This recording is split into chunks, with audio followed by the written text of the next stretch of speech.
Tonight, Donald Trump's trade war against Canada. The president slapping 25% tariffs on most Canadian exports.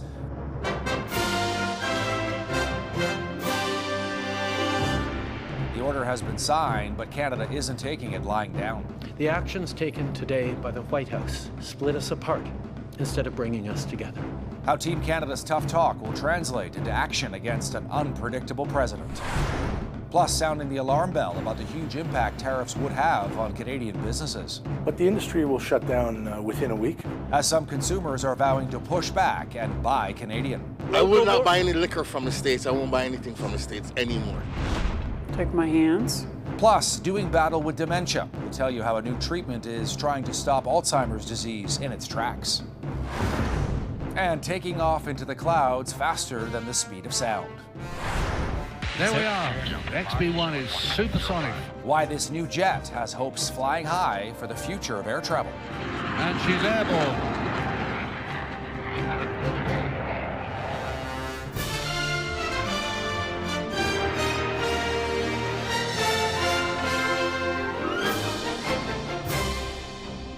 CTV National News. Reporting tonight, Todd Vanderhayden.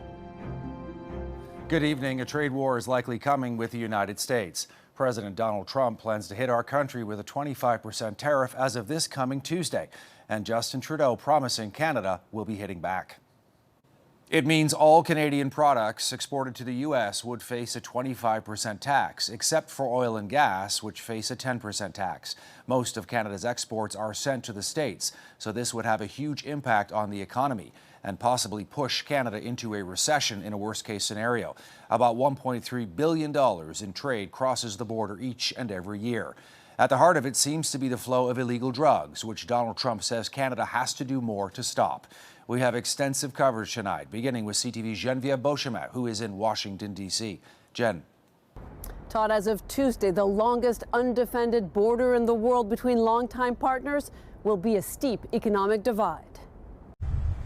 U.S. President Donald Trump's motorcade pulled into his Florida golf club on a day marking a major shift in U.S.-Canada relations. Trump posted online that he was invoking the International Emergency Economic Powers Act and triggering tariffs. This, he says, because of Canada's failure to crack down on fentanyl flowing across the border. A 25% levy on Canadian goods will go into effect at 12:01 a.m. Eastern Time Tuesday. There's an exception for energy. The tariff will be 10% on products like oil and gas. For Mexico, no carve-outs, 25% across the board. On Chinese imports to the U.S., 10%. The tariffs will be in place until, quote, the fentanyl crisis alleviates. Look, Mexico and Canada have never been good to us on trade. They've treated us very unfairly. Trump's tariffs dropped after weeks of speculation and breath-holding. Economists have calculated those import taxes could lead to a 3% slowdown in economic growth in Canada. This is going to be felt across the board, so many sectors of the economy, so many parts of the country, especially agriculture, especially energy, steel, lumber, products that Americans need to make America great again. And some U.S. business owners are concerned. Linda Schlesinger-Wagner has sold women's clothes in Michigan for 15 years. I don't like what's going on, and I think people are going to be truly shocked at the pricing they're going to see on the cars, on the lumber, on the clothes, on the food. This is going to be a mess. Along with the devastating blow, Trump issued a warning that if the U.S. trading partners retaliate, tariffs will go up. With this move, Trump launched a trade war that could reshape the relationship between partners that spanned across a border for generations. Todd. CTV's Geneviève Beauchemin in Washington. Thanks, Jen, for that. Well, the Trudeau government has spent the past 2 months trying to avoid a trade war with Trump, but it seems their strategies haven't worked. CTV's Jeremy Sharon is standing by in Ottawa and joins me live now with more. Jeremy, the Prime Minister, saying tonight Canada will hit the U.S. with a 25% tariff in retaliation and some tough words for what Trump is doing. What do we know? Yeah, Todd, the Prime Minister announcing Canada's retaliation just over an hour ago, and he said or highlighted the fact that Donald Trump's actions violate the free trade agreement between the U.S., Canada, and Mexico. As you've highlighted, Canada is retaliating with 25% tariffs on $155 billion in goods, but it'll come in two phases. On Tuesday, to align with the U.S. tariffs, Canada will roll out an initial list of tariffs on goods worth $30 billion.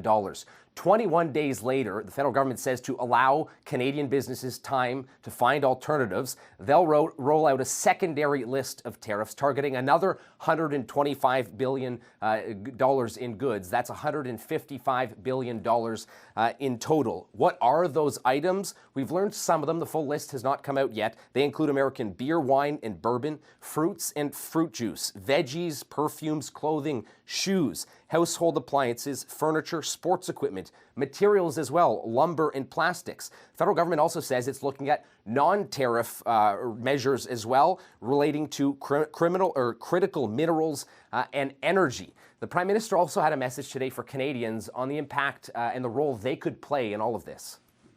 And now is also the time to choose Canada. There are many ways for you to do your part. It might mean checking the labels at the supermarket and picking Canadian-made products. It might mean opting for Canadian rye over Kentucky bourbon, or foregoing Florida orange juice altogether. It might mean changing your summer vacation plans to stay here in Canada. Now, the Prime Minister also met with premiers today who have been part of this whole process, meeting with the Prime Minister frequently, many of them speaking out in reaction. Here is what we've heard from the premiers today. Canada and Canadians love the U.S. I love the U.S. I love the American people. We're your closest ally and trading partner, your largest export destination in the entire world. This is going to hurt Americans. It's going to hurt Canadians. We're going to see inflation happen down in the U.S. and in Canada, and it's unjustified. President Trump's crushing 25% tariffs are a complete betrayal of the historic bond between our countries. It is a declaration of economic war against a trusted ally and friend. Other premiers have weighed in as well. Alberta Premier Danielle Smith taking to social media to say she is disappointed in Donald Trump's decision, one she says will harm Canadians and Americans alike, adding that Alberta will do everything in its power to convince the U.S. President, Congress, and the American people to reverse this mutually destructive policy. Manitoba Premier Wab Kinew says Trump's tariff tax is an attack on Canada and who we are, adding it's important for all Canadians to stand together, to be united. And federal Conservative leader Pierre Poilievre says they condemn President Trump's massive, unjust, and unjustified tariffs on Canada's already weak economy, calling on the Liberals to put aside their partisan interests and recall Parliament now to pass a Canada First plan. Now we know what the U.S. tariffs look like. We know what Canada's response looks like. We'll expect to learn more through the next few days. The big question remains is, what about that stimulus package? CTV News has learned that the federal government is considering a significant stimulus package to help the businesses and the workers across this country that are most affected. That is the biggest question that remains, Todd. How will the federal government help those people? All right, CTV's Jeremy Sharon. Thanks, Jeremy. Let's get to the potential impact on all of this on Canadian businesses and consumers. Some of the most at risk in any trade war include our country's automotive sector based in Ontario. There are also worries about tariffs could mean for the already high cost of living in Canada. CTV's Kamal Karamali with that tonight. The constant hum of machines making car parts is music to Casey Vasudeva's ears. Most of what he crafts made of aluminum and steel. So all of this gets sent to the U.S.? Most of it ends up in the U.S. That would now have a 25% tariff tacked on, and it's already resulted in business losses. We just got $1 million order from USA, and we worked very hard on that order, and I will have to go to my customer and tell them, sorry, I can't ship you.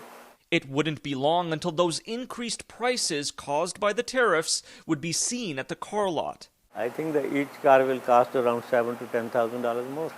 Do you think customers will pay that? No. Tough to find anyone who would pay those additional costs. The automaker isn't going to eat that. The customer isn't going to eat that. And so everybody's going to put their tools down. The industry will shut down within a week. The 25% tariffs would mean a lot of businesses stop selling to the U.S., and only having Canadian customers could mean they're forced to increase prices. Although it may be a matter of days until we see the tariff war reflected on our grocery bills, some are already proudly choosing to buy local. Not the U.S., it's Canadian. And boycotting American goods. I'm not buying any liquor from the States. I won't buy anything from the States anymore. Today, BC's premier said he'll remove popular U.S. brands of booze from provincially run liquor stores and even took it a step further. I've directed government and our crown corporations like BC Hydro, ICBC and health authorities to immediately stop buying American goods and services. Now, with so many questions still remaining, some manufacturers like this one are putting a pause on shipping goods to the U.S. until they get more answers. Todd. CTV's Kamal Karamali. Thanks, Kamal. All right, let's take a step back. And what are the big takeaways? Our chief political correspondent, Vashi Kapelos, joins us now from the capital. Vashi, the Trudeau government bracing for this for months, as you know. We know Trump always unpredictable. What's the big takeaway here? What do Canadians need to know? I think the big takeaway is that we are in a trade war as of this very moment, and that the impact on our economy and our jobs and our ability to make a living will be significant. It probably won't be immediate in the first few days, but it will happen over time. You talked about, and some of our reporters talked about, the estimates of a contraction in the neighborhood of 3%. That means millions of our jobs could be at stake because of the trade war that Donald Trump, very clearly, Donald Trump is launching on Canada, and I think it's hard to overstate the impact of that. Trump has talked about drugs, particularly fentanyl. We know the Trudeau government has done more at the border recently, more manpower, resources. Doesn't seem like that's enough for Trump, at least not yet. Yeah, I feel like we're kidding ourselves if we believe the executive order and what Donald Trump is saying here about this being tied to the border.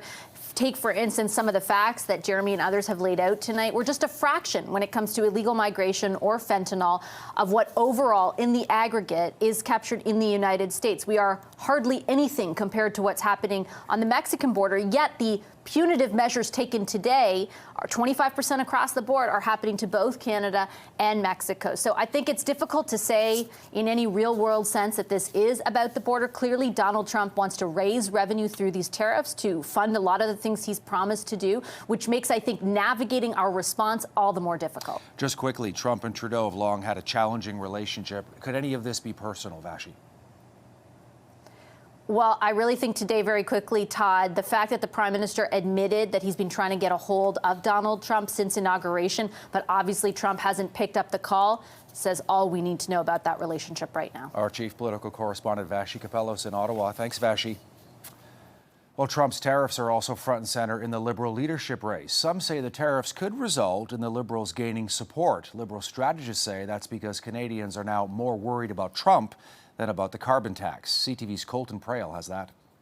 We don't need what they have. A simple message that's upended the political landscape. For weeks, Donald Trump's tariff threat has dominated headlines and become a central issue in the Liberal leadership race. Donald Trump doesn't like me very much. I'm ready to stand up for Canada. The ultimate poll is Election Day. Liberal strategists say it's reframing what the context will be for the next election. And they're thinking about their own jobs, their own pocketbooks, but it's certainly not the carbon tax anymore. It's going to be these existential impacts. But after spending months calling for a carbon tax election, my common sense plan will axe the tax for everyone forever. Conservatives disagree. The assertion that people are abandoning the number one issue that is affecting them every single day, which is the carbon tax, is frankly preposterous. Recent polls have shown signs of life for the Liberals. The latest Nanos findings report a 3% jump for the party, even with a new leader yet to be selected.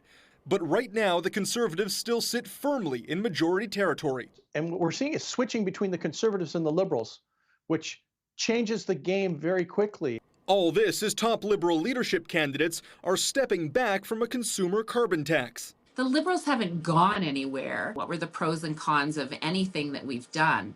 And how do we right the ship again? Conservatives argue when it comes to popular support, money talks. New financial filings show last year the Conservatives fundraised nearly $42 million, about double that of the NDP and Liberals combined.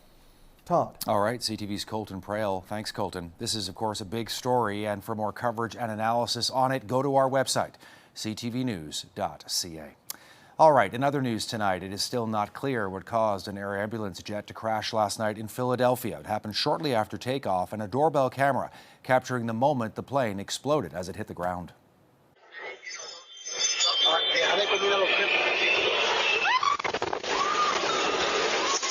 All 6 people aboard the plane were killed, along with 1 person on the ground in the densely populated neighborhood. At least 19 others were injured, but that number is expected to rise. The crash comes just 2 days after 67 people were killed in a mid-air collision between a passenger jet and a military helicopter in Washington, D.C. All right, coming up, a winter wallop making life difficult. I'm going back home because it's too hard to get on and off of the bus. How a winter storm is blasting the Maritimes and who else is about to get hit. Plus, the new treatment trying to help those dealing with dementia. The turn of the calendar has ushered in a new month and a heavy dose of nasty winter weather in many parts of Canada. People are digging out on the East Coast, and in the West, they're bracing for a deep freeze, one that could bring dangerously cold temperatures. CTV's Paul Hollingsworth has more from Halifax. A Saturday snowfall left many digging out in Nova Scotia.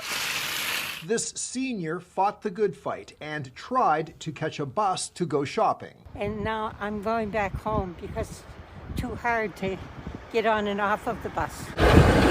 These city streets were clear without much snow for most of January. It took a couple of very late month weather systems to bring our snowfall totals up to the point where they didn't set a record for least snowiest January. That trend has changed and winter weather has arrived with a heavy punch. But right now, hey, it's the dead of winter. This snowy weather to kick off a new month here in the Maritimes is only part of the national weather picture. There are some frigid temperatures setting in Western Canada. Polar air is barreling towards British Columbia. Special weather statements are in place from Environment Canada for many areas of BC with snow, blowing snow, and freezing temperatures in the forecast. So in the Vancouver area, the average temperatures for this time of year are a daytime high of around 7 and an overnight low of around +1.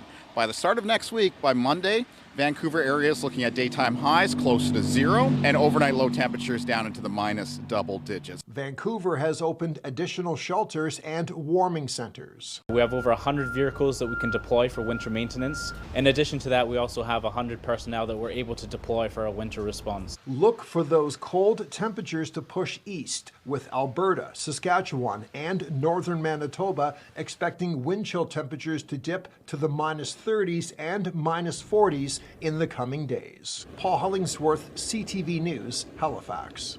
Still ahead, salvation with electrical stimulation. An experimental treatment offers new hope in the fight against a dreaded brain-wasting disease.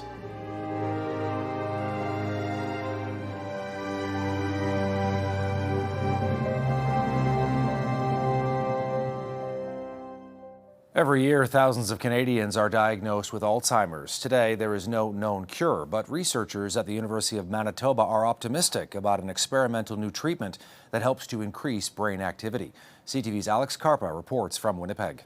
4 lines, okay? Take the lines off. Paul Reuter was diagnosed with dementia last year and has been struggling ever since. And if I'm having a discussion with somebody and I know there's another word coming, and when I get to that word, it's gone. Reuter has been participating in a treatment called transcranial alternating current stimulation, which is a non-invasive brain stimulation technique that uses electrical currents to boost brain activity. In one of the exercises, he is tasked with remembering and matching pictures on a screen.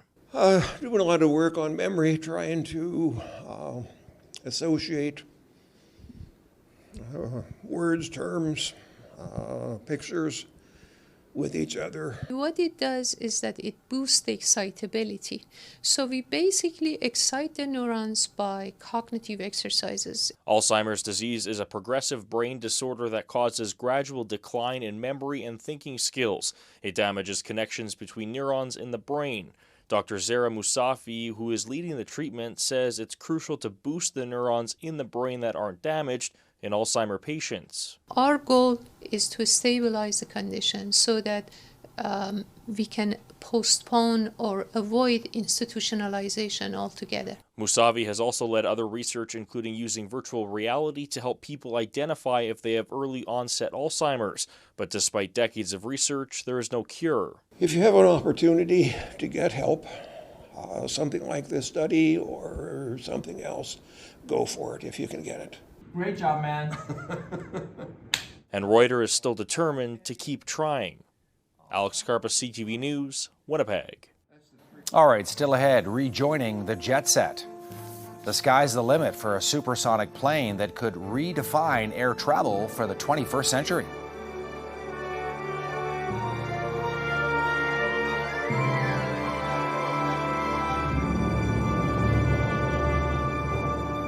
Finally for us tonight, an American startup reached a major milestone this week when it comes to the future of flight, a modern-day supersonic jet that could usher in a new era for air travel, harkening back to the days of the famed Concorde from the 1970s. Here's CTV's John Venevali-Rao. And she's airborne. The historic high-flying moment took place over the Mojave Desert. 3 engines and afterburner, Mach numbers ticking up. Ground controllers anxiously watching as a test pilot with U.S. startup Boom Supersonic opened up the throttle on a plane called the XB-1. There we are. XB-1 is supersonic. Breaking the speed of sound, something a civilian jet hasn't done in a generation. It's time to scale up and to go build the version that you and I get to fly on. It's been 22 years since the Concorde last flew passengers across the Atlantic at twice the speed of sound. Noisy and costly to operate, a deadly crash in 2000 contributed to the program's demise. But this is a 1/3 scale prototype of a jet, moving us closer to a return to supersonic travel. I don't think there's any question of whether passengers want faster flights. I don't know a single one who wants to spend more time on an airplane. Sculpted for speed and safety. The bigger version will be called Overture. Designed to carry up to 80 passengers, it'll be slightly slower than Concorde, but also quieter and cheaper to fly, going from New York to London in about 3.5 hours, half the time of a regular jet. The regulations could hold it back. Today we have one of the silliest rules in the world, which is you can't fly supersonic over land, no matter how quiet the airplane is. United, American, and Japan Airlines have all expressed buying interest, and a factory has been built in North Carolina. As for the test flight, comparisons are being drawn. The pilot, Captain Chuck Yeager. To the moment Chuck Yeager became the first person to break the sound barrier back in 1947, also above the Mojave. Last summer, Boom's test pilot acknowledged such flights have risks, but said this. We've got a really good team, really competent engineers, really smart people who designed it. A plane they hope will carry passengers at supersonic speeds before the decade is out. John Venevali-Rao, CTV News, Toronto. I love it. All right, and that is our newscast for tonight. I'm Todd Vanderheyden. For Heather Butts and all of us here at the CTV National News, thank you for watching, and I'll see you again right here tomorrow night.